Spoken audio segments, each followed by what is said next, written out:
लग्नानंतर होईलच प्रेम मालिकेच्या आजच्या भागामध्ये आपण पाहत आहोत नंदिनी रडत असते आणि रडून रडून व स्वतःच्या इथे पूर्ण ह्याचं हे करून घेतलेलं असतं. तिला कळत नसतं नेमकं काय होतंय म्हणून. पण आता जीवा मात्र इथे तिला समजावत असतो आणि म्हणत असतो, नंदिनी काळजी करू नकोस, सर्व काही व्यवस्थित होईल. हे बघ, काळजी करण्याची वगैरे काही गरज नाही आहे. तेव्हा नंदिनी म्हणत असते, नाही जीवा, काळजी करण्याची कशी आणि कशा पद्धतीने गरज नाही मला सांगा. कारण तुमच्या लक्षात येते का जीवा, आज आपलं खोटं पकडलं गेलं असतं आणि एवढंच नाही तर मग मला आता काय करावं ते सुद्धा इथे कळत नाही. आणि त्याचबरोबर इथे काव्याने कशा पद्धतीने प्रश्न विचारले होते आणि कशा पद्धतीने तिच्या प्रश्नांची इथे आता मी उत्तरं द्यायची होती, तेच मला काही केल्या कळत नाही, असं सुद्धा इकडे आता तो बोलत असतो. तेव्हा काव्याने विचारलेल्या प्रश्नामुळे माझ्या तर पायाखालची जमीनच सरकली होती, असं सुद्धा आता इकडे तो बोलत असतो. एवढंच नाही तर आता इकडे जीवा म्हणत असतो, हे बघ नंदिनी, तू काळजी करू नकोस, सर्व काही व्यवस्थित होईल. आणि त्याचबरोबर इथे आपण आता इकडे सगळं काही सावरून घेऊ. हे बघ, आता काही जरी झालं ना तरीसुद्धा एक गोष्ट मात्र महत्त्वाची आहे. पण नंदिनी म्हणत असते, नाही जीवा, आज मात्र इथे पकडलं असतं तर काय करायचं होतं. आणि आता मला एक गोष्ट कळत नाही की हे सगळं काही होत असताना आपण कशा पद्धतीने काय करावं आणि काय नाही हे सुद्धा मला कळत नाही आहे.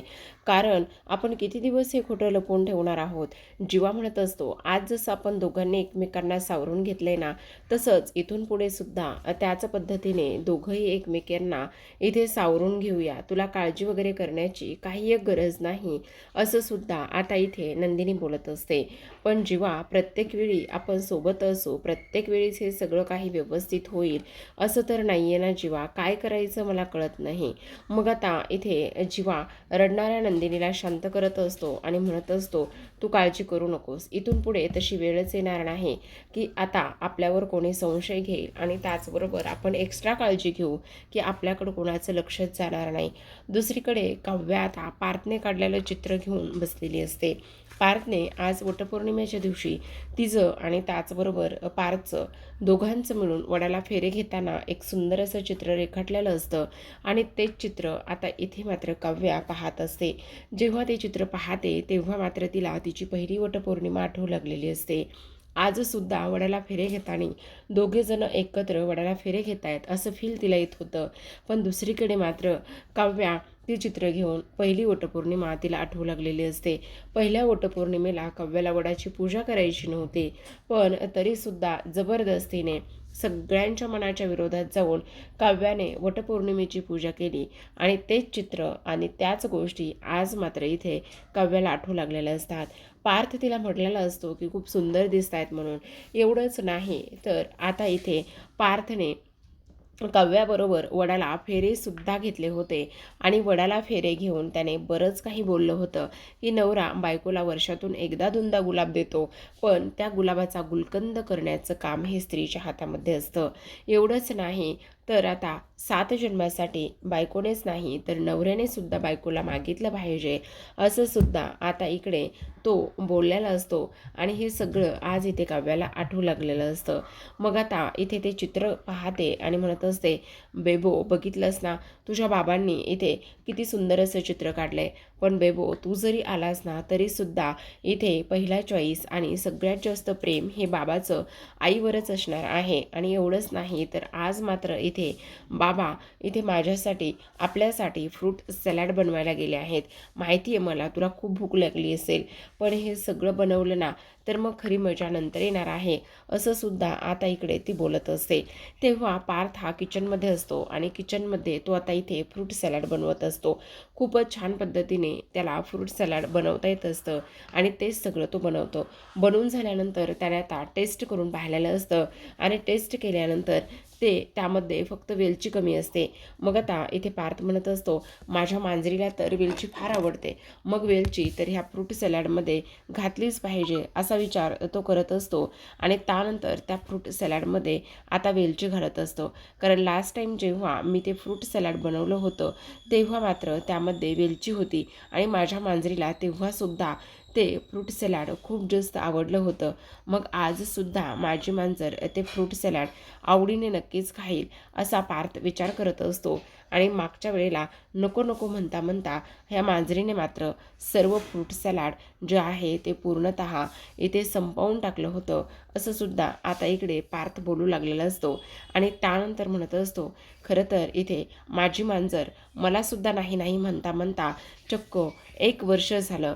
मागच्या वटपौर्णिमेला जबरदस्ती वडाची पूजा करणारी काव्या आज मात्र इथे मला 7 जन्मासाठी मागत आहे. म्हणजे एवढंच नाही तर आता आमच्या आयुष्यामध्ये आमचा बेबूसुद्धा आलेला आहे असं सुद्धा आता इकडे पार्थ बोलू लागलेला असतो. आता हे बनवलेलं फ्रूट सॅलॅड तो घेऊन जाणार तेवढ्यातच इथे रम्या आलेली असते. जेव्हा रम्या येते त्यावेळेला मात्र इथे आता आपण पाहतो की लगेचच तिचा धक्का ह्या पार्थला लागलेला असतो. आणि धक्का पार्थला लागल्याबरोबर इथे आता ती म्हणत असते, काय काय चाललं काय आहे तुझं, वेडा आहेस का तू, अशा पद्धतीने काय करतेस ग. तेव्हा रम्या म्हणत असते, स्वारी स्वारी, म्हणजे मला ना इथे लक्षातच नाही आलं, स्वारी बरं का. तेव्हा पार्थ म्हणत असतो, स्वारी काय, तुझं काय चाललंय तेच मला कळत नाही. अरे स्वारी म्हटलं ना पार्थ, खरं तर तू बायकोसाठी फ्रूट सॅलड बनवतोयस हे पाहून मला तर आनंदच झाला बरं का. म्हणजे तो म्हणत असतो, हो माझ्या बायकोने जर माझ्यासाठी उपवास धरला आहे तर तिच्यासाठी फ्रूट सॅलड बनवणं हे माझं कर्तव्य आहे आणि म्हणूनच मी तिच्याकरिता फ्रूट सॅलड बनवत आहे असं पार्थ तिथे सांगत असतो. तेव्हा रम्या म्हणत असते, ऐक ना मी सुद्धा उपवास धरलाय, मला सुद्धा खूप भूक लागली, माझ्यासाठी थोडंसं फ्रूट सॅलड बनवून देतोस का थोडंसं त्यातलं. तेव्हा पार्थ म्हणत असतो, अजिबात नाही, हे मी काव्यासाठी बनवलं आहे आणि ज्याच्यासाठी उपवास धरला आहेस त्या विजयसाठी त्याला सांग ना बनवायला, नाहीतरी त्याला असं बरंच काय काय बनवता येतं ना. आणि तेव्हा तो तिथून निघून जातो. मग आता रम्या म्हणत असते, तू आता लाख इथे काव्यासाठी फ्रूट सॅलड बनव, पण मी विजयला का बरं सांगू, तो तर इथे माझं फक्त एक प्यादं आहे आणि त्याला मी बरोबर वापर करून घेणार आहे. काही जरी झालं तरीसुद्धा इथे मी आज फक्त पार्थ तुझ्यासाठी उपवास केला आहे आणि गुरुजींनी सांगितलेलं जे भाकीत आहे ते भाकीत मी काही केल्या विसरलं नाही आहे. जरी आज काव्याने तुझ्याकरिता वटपौर्णिमा केली असेल आणि तुला इथे 7 जन्मासाठी मागितलं असलं तरीसुद्धा एक गोष्ट मात्र कायम लक्षात ठेवायची की आता काही जरी झालं तरीसुद्धा तू फक्त आणि फक्त इथे माझाच असणार आहेस आणि मी तुझीच असणार आहे आणि त्याच पद्धतीने मी ही सुद्धा वटपौर्णिमा इथे करणार आहे असं सुद्धा आता इकडे ती बोलत असते. तर आता प्रेक्षकांनो एवढंच नाही तर जेव्हा पार्थ फ्रूट सॅलडचा बाऊल इथे खोलीमध्ये घेऊन जातो तेव्हा काव्या म्हणत असते, देशमुख खरं सांगू का, खरंच खूप खूप धन्यवाद बरं का. तेव्हा पार्थ म्हणत असतो, काव्या तुमच्या लक्षात येतं आहे का, आज तुम्ही माझ्या आवडीनं आणि मी बनवलं आहे तसं फ्रूट सॅलड अगदी आनंदाने खाताय, पण तुमच्या गोष्टी लक्षात येत आहेत का काव्या.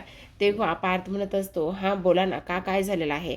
तेव्हा पार्थ म्हणत असतो, गेल्या वर्षी जेव्हा मी हे फ्रूट सॅलड बनवून आणलं होतं तेव्हा तुम्ही कशा पद्धतीने चिडचिड करत होतात, काय काय करत होतात हे तुमच्या लक्षात आहे का. तेव्हा काव्या म्हणत असते, हो देशमुख माझ्या तर चांगलंच लक्षात आहे, पण पण मी आत्ता ते सगळं काही आठवू लागलेले होते आणि ते सगळं काही आठवू लागल्यानंतर आत्तासुद्धा मला तेच इथे हे सगळं वाटत होतं, कारण मी लास्ट टाईम किती चुकीची वागले आणि किती काय काय केलं हे सगळं काही मला आठवतंय. पार्थ म्हणत असतो, मी तुमच्याकरिता फ्रूट सॅलड बनवून आणलं होतं, पण तेव्हा तुम्ही माझ्यासोबत किती चुकीचं वागत होतात, किती मला हाडतूड गेली, ह्या सगळ्या गोष्टी आता इकडे तो बोलू लागलेला असतो. तेव्हा काव्या म्हणत असते, हो देशमुख, तेव्हा खरं तर माझं चुकलंच, पण आपलं नातं बघा ना कसं कुठंपर्यंत कशा पद्धतीने जाऊन पोहोचलंय हे मात्र खरंच आपल्या दोघांना सुद्धा कळणार नाही. मग आता इथे पार्थ म्हणत असतो, हो तुम्ही बोलताय ना ते अगदी बरोबर बोलताय. आणि त्यावर आता काव्या म्हणत असते, ते सगळं काही खरं आहे देशमुख, पण मला एक गोष्ट सांगा, आपल्या नात्यातली ही जी काही वीण आहे ती घट्ट व्हायला पाहिजे.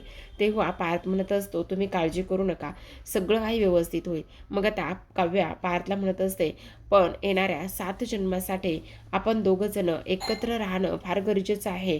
त्याचबरोबर आपण इथे आपलं नातं कधीच तुटणार नाही ना, आपल्या नात्यामध्ये कधीच इकडे पोकळी निर्माण होणार नाही ना. तेव्हा लगेच आता इथे पार्थ म्हणत असतो, असं अजिबात काहीच होणार नाही, तुम्हाला काळजी वगैरे करण्याची काहीही गरज नाही असं इकडे तो बोलत असतो. तर आता रम्या ही त्या वडाच्या झाडाजवळ जाते आणि वडाच्या झाडाजवळ जाऊन इथे काव्या आणि त्याचबरोबर नंदिनीने बांधलेला धागा हातामध्ये घेते आणि म्हणत असते, काव्या, जरी तू आत्ता हा धागा ह्या वडाला बांधलेला असलास तरी सुद्धा तुझं नातं हे किती दिवस टिकेल आणि हे धागे किती दिवस इथे टिकतील हे मला माहिती नाही आहे. कारण फक्त आणि फक्त पार्थवर आणि पारच्या प्रेमावर पार्थचं आयुष्य हे फक्त माझ्यासाठी आहे. फक्त पार्थ माझा आहे आणि मीच त्याच्यासोबत नेहमी 7 जन्मासाठी राहणार आहे, असं रम्या म्हणत असते. आणि वडाला बांधलेले जे काही धागे आहेत ना, ते धागे इथे आता रम्या तोडण्याचा प्रयत्न करत असते. आणि धागे तोडत असताना आता म्हणत असते, खरं तर नंदिनी, मला ना इथे तुझा धागा वगैरे अजिबात तोडायचा नव्हता. मला फक्त आणि फक्त इथे कव्याचा धागा तोडायचा होता. मला नंदिनी तुझ्याबद्दल काहीच प्रॉब्लेम नाही आहे, पण मला फक्त प्रॉब्लेम आहे तो म्हणजेच की इथे ह्या काव्याबद्दल प्रॉब्लेम आहे, असं इकडे ती बोलत असते. आणि त्यानंतर मात्र इथे ते बांधलेले धागे जे आहेत ते सगळे धागे इथे आता ती तोडून टाकण्याचा प्रयत्न करत असते. आता धागे तर तोडलेले असतात, पण आता मात्र मी 7 जन्मासाठी फक्त पार्थ तुझीच आहे आणि तू माझाच आहेस म्हणून आता पुन्हा एकदा स्वतःची वटपौर्णिमा ती इथे साजरी करू लागलेली असते. वडाला फेरे घेत असते आणि म्हणत असते, पार्थ, माझं तुझ्यावर खूप प्रेम आहे. त्याचबरोबर इथे गुरुजींनी सांगितलेलं, गुरुजींनी केलेलं भाकीत हे सुद्धा लवकरच पूर्ण होणार आहे. काही जरी झालं तरी सुद्धा आपण कायम एकत्र असणार आहोत, असं सुद्धा आता इकडे ती बोलत असते. आता हे सर्व काही बोलल्यानंतर ती म्हणत असते, काव्याने जरी ह्या वडाला फेरे घेतले असले तरी सुद्धा मी तुला तिचं कधीच होऊ देणार नाही. कारण कायम तू फक्त आणि फक्त इथे माझाच असणार आहेस, असं सुद्धा आता इकडे रम्या बोलत असते. आणि पारच्या नावाचं आता इकडे ती फेरे घेत असते. आता फेरे घेत असताना तिचे जवळपास 5 ते 7 फेरे असे पूर्ण झालेले असतात. आणि त्यानंतर तिचा जो आनंद आहे ना, तो आनंद मात्र आता गगनात मावत नसतो. कारण तिची वटपौर्णिमा शेवटी साजरी झालेली असते. तिने विजयसाठी नाही तर इथे पार्थसाठी आज वडाला पुन्हा एकदा फेरे घेतलेले असतात. नंदिनी आणि त्याचबरोबर काव्या ह्या दोघींचे सुद्धा इथे जे धागे आहेत ना, ते धागे मात्र तिथेच पडलेले असतात. आणि त्या दोघींचे धागे तिथेच पडल्यानंतर आता रम्या मात्र तिथून निघून गेलेली असते. जेव्हा रम्या तिथून निघून जाते त्यावेळेला मात्र आता इकडे दुसऱ्या दिवशी सकाळची वेळ असते. कारण रम्याने आता इकडे मनोमन देवाला सुद्धा प्रार्थना केलेली असते. आता नंदिनी तिच्या खोलीमध्ये असते आणि जेव्हा नंदिनी तिच्या खोलीमध्ये असते त्यावेळेला मात्र खूप अस्वस्थ असते. तेवढ्यातच आता जीवा म्हणत असतो, अगं नंदिनी, तिकडे काय करतेस तू? हे बघ, मी तुझ्यासाठी काय आणलेलं आहे. तेव्हा नंदिनी म्हणत असते, अहो जीवा, असं काय करताय? तेव्हा लगेच आता इकडे तो म्हणत असतो, अगं असं काय करताय म्हणजे? बघ ना, रात्रीचे जवळपास 12 वाजून गेलेले आहेत आणि 12 वाजून गेल्यानंतर तुझी जी काही वडाची पूजा आहे, तो उपवास केला होतास ना, तो उपवास सोडण्याची वेळ आलेली आहे. तेव्हा नंदिनी म्हणत असते, पण जीवा, हे सगळं काही कशासाठी? मग आता इकडे तो म्हणत असतो, अगं असं काय करतेस? मी तुझ्यासाठी मस्त इथे गरमागरम चहा आणलेला आहे आणि सोबतच इथे टोस्टसुद्धा मी बनवून आणलेले आहेत. तेव्हा नंदिनी म्हणत असते, अरे वा, हे सगळं माझ्या नवऱ्याने स्वतःच्या हाताने बनवून आणलं आहे का? तेव्हा जीवा म्हणत असतो, हे सगळं मी स्वतःच्या हाताने नाही बनवून आणलं, पण इथे चहा मी बनवला आहे, पण टोस्ट जे आहेत ना, ते मात्र टोस्ट इथे बेकरीतले आहेत, असं सुद्धा आता इकडे तो बोलत असतो. आणि नंदिनीला गरमागरम चहा आणि हे सगळं काही खाण्यासाठी तो इथे सांगत असतो. एवढंच नाही प्रेक्षकांनो, तर आता मात्र इकडे दुसऱ्या बाजूला नंदिनी चहा पित असते. आणि नंदिनी चहा पित असताना तिची नेहमीप्रमाणे सवय जी आहे ती फुरके मारून चहा पिण्याची, ती इथे सुरू असते. आणि तेव्हा मात्र इथे आता जीवा मुद्दामून म्हणत असतो, असा फुरका मारून चहा पिल्याने काय होतं बरं, आणि कोण फुरका मारून चहा पितं? तेवढ्यातच आता नंदिनी म्हणत असते, ज्यांची मनं साफ असतात ना, शुद्ध असतात ना, तीच लोक असा फुरका मारून चहा पित असतात. असं म्हटल्याबरोबर आता आपण पाहतो की इथे जीवा म्हणत असतो, हो चकाचक बाई, अगदी बरोबर बोलतेस. पण जीवा, मला एक गोष्ट कळत नाही आहे. काही नाही नंदिनी, तुला सांगू का? हे बघ, आता तू माझ्यासाठी उपवास केला आहेस ना, मग मला सांग, तू माझ्यासाठी उपवास केला आहेस तर तुझी काळजी घेणं आणि त्याचबरोबर तुला काय हवं नको ते बघणं, हे माझं कर्तव्य आहे की नाही? असं सुद्धा आता इथे जीवा नंदिनीला बोलू लागलेला असतो. तर इथे मात्र जीवा म्हणत असतो, खरं तर आजचा दिवस खूप छान होता बरं का. नंदिनी म्हणत असते, जीवा ते सगळं काही खरं आहे, पण मला एक गोष्ट सांगा, तुम्ही ती कविता ऐनवेळी नाही ना केली. म्हणजे तुम्ही ती कविता अगोदरच करून ठेवली होती ना. तेव्हा आता जीवा म्हणत असतो, नाही नाही, मी ऐनवेळीच केली. मग आता नंदिनी म्हणत असते, हो का, ऐनवेळी कविता करणं शक्यच नाही आहे, खोटं बोलू नका माझ्याशी. तेव्हा आता इकडे तो म्हणत असतो, खरंच मग करा बरं आत्ता, आत्ता करू शकता का कविता.